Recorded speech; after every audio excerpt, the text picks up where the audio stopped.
Hey everyone, and welcome! Today we're going to be talking Torghast in a quick video, going over the recent bonus event, Beasts of Prodigum, as well as the power of percentages. Welcome to Tipsy Gaming. Even though it's a quick video today, we still have to have our cocktail, which is also going to be super quick. I've got my coffee here, and to it I'm adding an ounce of Screwball peanut butter whiskey, and an ounce of chocolate liqueur.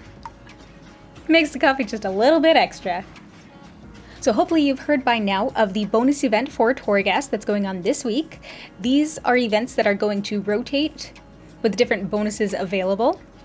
My overall impression of the bonus event is that it's great.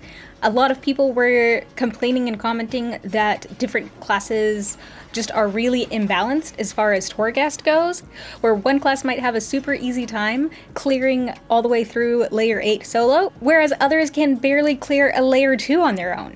So I think this bonus event is a really good solution that Blizzard has come up with that still allows people flexibility to either run it on their own or with a group and get that extra boost. The important thing to remember, at least with Beasts of Prodigum, I have yet to see if this holds true with the remaining bonus events, is that in order for it to apply to your run, you must select the bonus event anima power at the beginning of the run.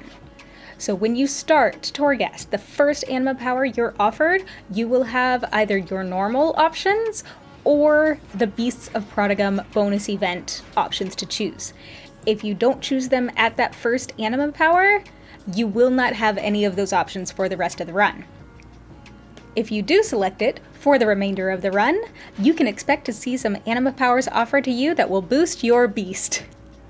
In the 2 wings that I did this week, the first beast that I selected to test out was Valiok.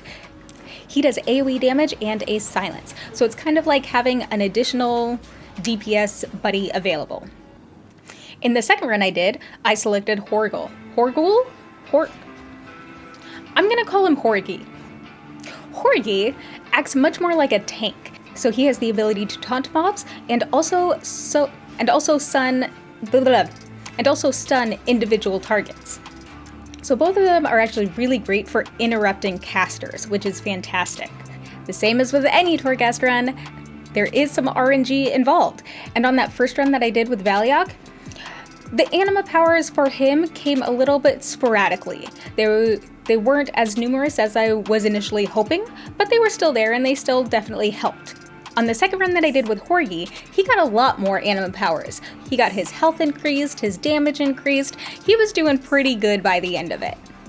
All in all, I'm excited about this new addition to Torghast, and I'm looking forward to seeing what the other bonus events have to offer. Lastly, I wanted to talk about the power of percentages in Torghast. Specifically the soul remnants, which increase your primary stat by 1% for each one you get, as well as secret spices, which increases your maximum health by 2% for every maw rat that you kill. Let's start with the soul remnants. Leading up to the release of Shadowlands, we had heard how important your primary stat would be, and so far we're really seeing that reinforced in gameplay. I'm thinking specifically of cooking and how the base layer feast offers 18 to your primary stat, while the upgraded feast provides 20 in comparison to individual foods that provide 30 to a secondary stat. The fact that there's that much discrepancy in the numbers between the secondary stat and the primary stat that are offered from the cooking foods is a strong indicator of how powerful your primary stat is supposed to be. Now, the fact that there's only a 2-point difference between the base feast and the higher level feast, first of all, I disagree with that. I think that for the amount of mats required and rep needed to learn the recipe, it should be more than a 2-point difference. But the fact that they've balanced it as only a 2-point difference, we would hope that that justifies the increased cost associated with it. If we apply that logic to the soul remnants, that means that soul remnants are insanely powerful. On the run that I tracked soul remnants for, I started with 1,339 intellect. Throughout the course of the wing, I collected a total of 27 soul remnants. My ending intellect was 1,701. By breaking it down, we can see that the soul remnant increase is based on 1% of your starting intellect, and not 1% of your current intellect. So that means that it does not increase exponentially for each soul remnant that you've obtained. I admit, at first I was a little disappointed by this, but after further consideration, I'm okay with it.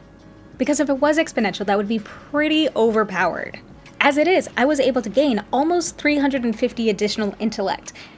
And if you compare that with a feast that gives 20, that's packing a lot of power. But this leads me to wonder, if you boosted your intellect before clicking on that first soul remnant, and then clicked it, would that increased int carry over for the rest of the run? Or would it drop off? If you have any information about this, please let me know in the comments below. Otherwise, I'll be testing it out next week. And finally, there's secret spices, that wonderful way to increase your health by killing rats.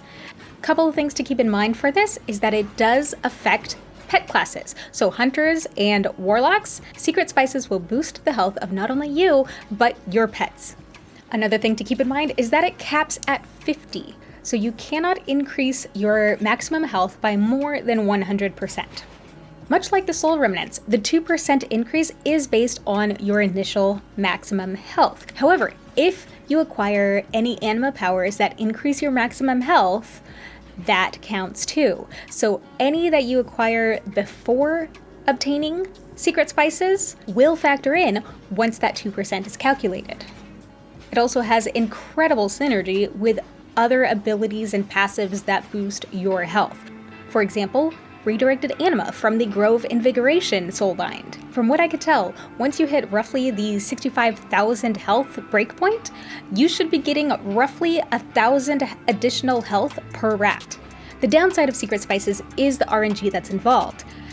You might never get the option to select this anima power, or you could get it partway through and hardly see any mall rats after that.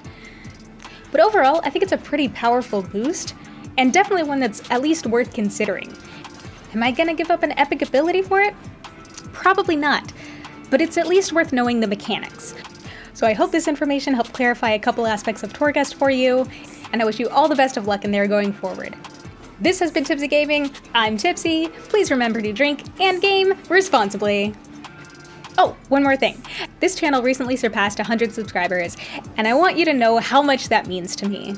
I'm currently working on putting together a bonus video to send out to you guys as a thank you.